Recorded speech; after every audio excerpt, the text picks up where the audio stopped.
ಕೂತ್ಕೊಳ್ಳಿ, ಒಂದೊಂದಾಗಿ ಹೇಳ್ತೀನಿ. ತಾವೇನು ಸ್ಲಮ್ ಬೋರ್ಡಲ್ಲಿ ನನ್ನ ಕ್ಷೇತ್ರದಲ್ಲಿ ಸ್ಲಮ್ಗಳವೆ, ನನ್ನ ಬರೀ 5 ಲಕ್ಷ ಅನುದಾನ ಬಂದಿದೆ 2022-23 ಅಂತ ತಾವು ಹೇಳಿದ್ದೀರಾ. ತಾವೇ ತಮ್ಮದೇ ಸರ್ಕಾರ ಇತ್ತು, ತಾವು ಮಂತ್ರಿ ಆಗಿದ್ದೀರಾ. ತಾಯಿರುವಾಗ ಏನಕ್ಕೆ 5 ಲಕ್ಷ ತಗೊಂಡು ತಮ್ಮದೇ ಸರ್ಕಾರ ಇತ್ತಿಲ್ಲ? ತಮ್ಮದೇ ಸರ್ಕಾರ ತಂದಿದ್ದು 2023 ತಾವೇ ಹೇಳಿದ್ರಿ. 2022-23 ನನ್ನ ಕ್ಷೇತ್ರಕ್ಕೆ ಸ್ಲಮ್ ಬೋರ್ಡ್ ಡೆವಲಪ್ಮೆಂಟ್ಗೆ 5 ಲಕ್ಷ ಬಂದಿದೆ ಅಂತ. ಯಾರು ಸರ್ಕಾರಪ್ಪ ಇದ್ದಿದ್ದು 2022-23? ತಮ್ಮದೇ ಸರ್ಕಾರ ಇದ್ರಿ, ತಾವೇ ಮಂತ್ರಿ ಆಗಿದ್ರಿ. ಸ್ಲಮ್ ಬೋರ್ಡ್ ಬಗ್ಗೆ ಕಾಲೇಜಿ ಡೆವಲಪ್ಮೆಂಟ್ ಮಾಡಬೇಕಾದ್ರೆ ತಾವಾಗ ಅನುದಾನ ತರಬೇಕಾಗಿತ್ತು. ಒಂದು ನಾನು ಕಂಪ್ಲೀಟ್ ಮಾಡಿಬಿಡ್ತೀನಿ, ಆಮೇಲೆ ಹೇಳಿ. ಆಮೇಲೆ 2023-24 ನಮ್ಮ ಸರ್ಕಾರದಲ್ಲಿ 14,65,000 ಕೊಟ್ಟಿದ್ದೀವಿ. ಆಮೇಲೆ 25-26 10 ಲಕ್ಷನ ಕೊಟ್ಟಿದ್ದೀವಿ. ತಾವು ಏನು ಪ್ರಪೋಸಲ್ ಕೊಟ್ಟಿದ್ದು ತಮಗೆಲ್ಲ ಗೊತ್ತಿದ್ದಂಗೆ ತಾವು ಸರ್ಕಾರದಲ್ಲಿ ಮಂತ್ರಿಯಾಗಿ ಕೆಲಸ ಮಾಡಿದ್ದೀರಾ. ಸ್ಲಮ್ ಬೋರ್ಡ್ ಡೆವಲಪ್ಮೆಂಟ್ಗೆ ಟೋಟಲ್ ಒಟ್ಟಾಗಿ ಯಾವುದನ್ನ ಸರ್ಕಾರ ಇರಲಿ, ಕಾಂಗ್ರೆಸ್ ಸರ್ಕಾರ ಇರಲಿ, ಜನತಾದಳ ಸರ್ಕಾರ ಇರಲಿ, BJP ಸರ್ಕಾರದಲ್ಲಿ ನಮ್ಗೆ ಕೊಡದೆ 50 ಕೋಟಿ ಅನುದಾನ ಕೊಡ್ತಾರೆ ಇಡೀ ರಾಜ್ಯಕ್ಕೆ. ಟೋಟಲ್ ಸ್ಲಮ್ಗಳು ಎಷ್ಟಿವೆ? 2,800 ಸ್ಲಮ್ ಅವೆ.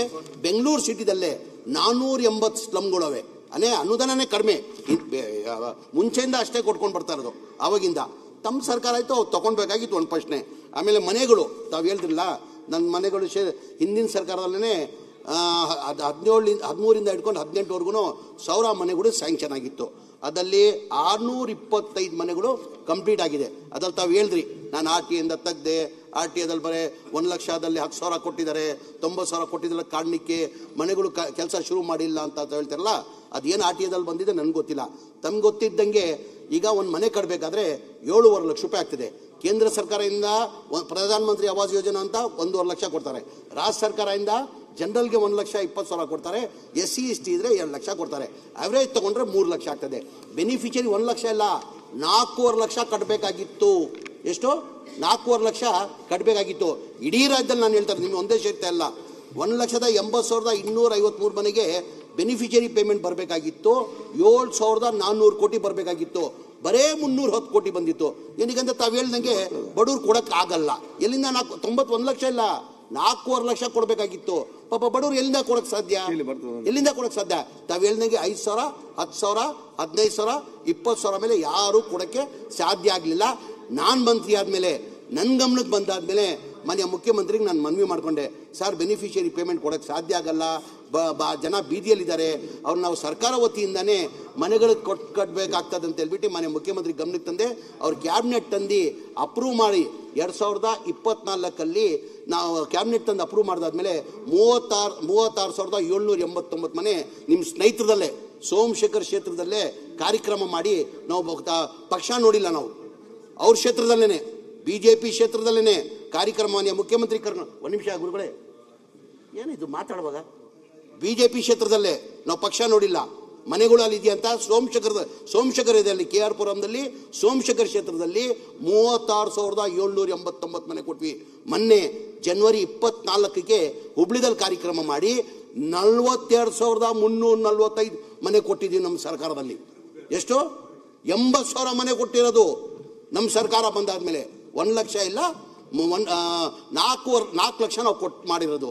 ದಯಮಾಡಿ ಅರ್ಥ ಮಾಡ್ಕೊಂಡು ಬಯಸ್ಕೊಬೇಕು. ಇನ್ನೊಂದು ತಾವು ಹೇಳ್ರಿ, ಕಂಪ್ಲೀಟ್ ಮಾಡಿಬಿಡ್ತೇನೆ. ಆಮೇಲೆ ಹಕ್ಕುಪತ್ರ ಯಾವುದೋ ಇಲ್ಲಿಗಲ್ 7 ಹಕ್ಕುಪತ್ರ ಕೊಟ್ಟಿದ್ದೀರಾ ನನಗೆ ಮಾಹಿತಿ ಬಂದಿದೆ. ಈಗ ಅವ್ರ ಮೇಲೆ ಕಂಪ್ಲೇಂಟ್ ಕೊಟ್ಟಿದ್ದೀವಿ. ಅವ್ರು ಯಾರು ಮಾಡಿದಾರೆ ಕ್ರಮ ತೊಗೊಳ್ತಾರೆ. ಈಗ ತಮಗೆಲ್ಲ ಗೊತ್ತಿದೆ, ಯಾರೋ ಫೋಟೋ ಆಗಿಬಿಟ್ಟು ಯಾರು ಸಿಗ್ನೇಚರ್ ಏನಂತ ಗೊತ್ತಿಲ್ಲ.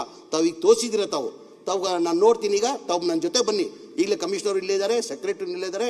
ಯಾರು ತಪ್ಪು ಮಾಡಿದರೆ ಅವ್ರ ಮೇಲೆ ಯಾರನ್ನ ಇರಲಿ, ಅವ್ರ ಮೇಲೆ ನಾವು ಕ್ರಮ ತಗೊತೀವಿ.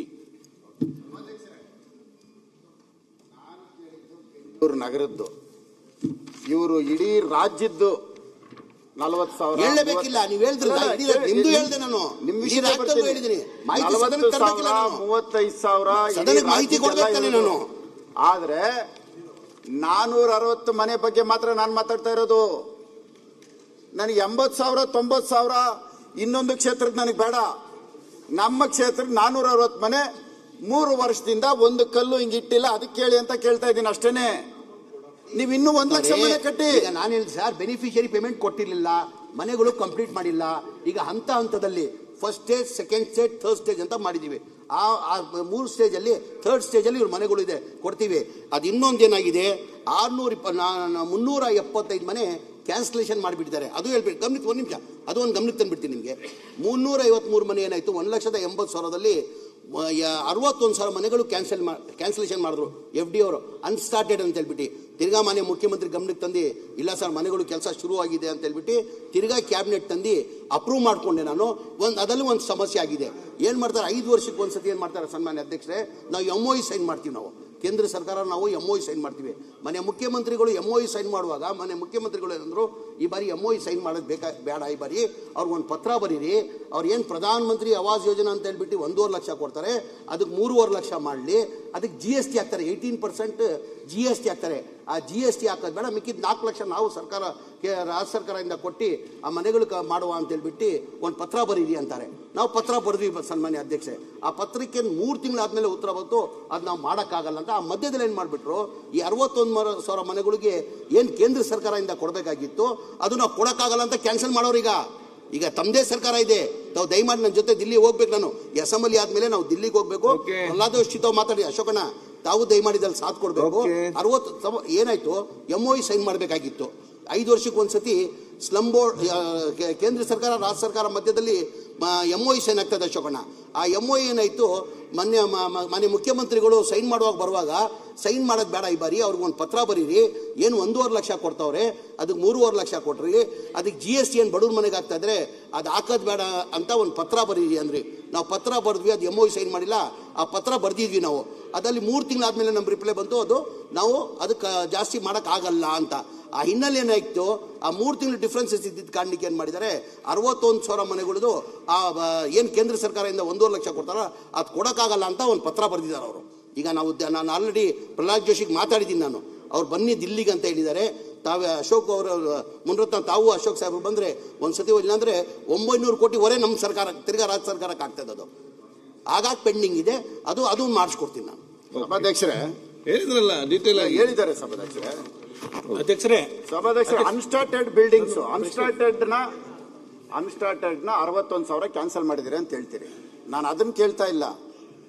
ಒಂದು ರೂಫ್ ಹಾಕಿದೆ, ಒಂದು ಫ್ಲೋರ್ ಆಗಿದೆ, ಆಗಿರೋದನ್ನ ಪೂರ್ಣಗೊಳಿಸ್ಕೊಂಡು ಕೇಳ್ತಾ ಇರೋದು. ನನ್ನ ಜೊತೆ ನಾನು ಮಾತಾಡ್ಬಿಟ್ಟು ಮಾಡಿಸ್ಕೊಡ್ತೀನಿ ಬನ್ನಿ. ಕರ್ಸಿ ಮನೆಗಳು ಸಭಾಧ್ಯಕ್ಷರೇ, ನಾನು ಬಹಳ ಜನ ನೋಡಿದ್ದೀನಿ ಸಭಾಧ್ಯಕ್ಷರೇ. ನಮ್ ಜಮೀರ್ ಸಾಹೇಬ್ರ ಅಂತ ಅವ್ರು ನಾನು ನೋಡಿಲ್ಲ ಸಭಾಧ್ಯಕ್ಷರೇ. ಎಷ್ಟು ಹುಷಾರಾಗಿ ಒಳಗ್ ಬನ್ನಿ ಅಂತ ಕರೀತಾರೆ ನೋಡಿ ಸಾಹೇಬ್ರೆ. ಸಭಾಧ್ಯಕ್ಷರೇ, ಅದೇನೇ ಮಾಡ್ತೀನಿ ಬನ್ನಿ. ಈಗ ನಿಮ್ಮ ಅಧಿಕಾರಿಗಳು ಆಯ್ತು, ಮಾಡ್ತೀನಿ.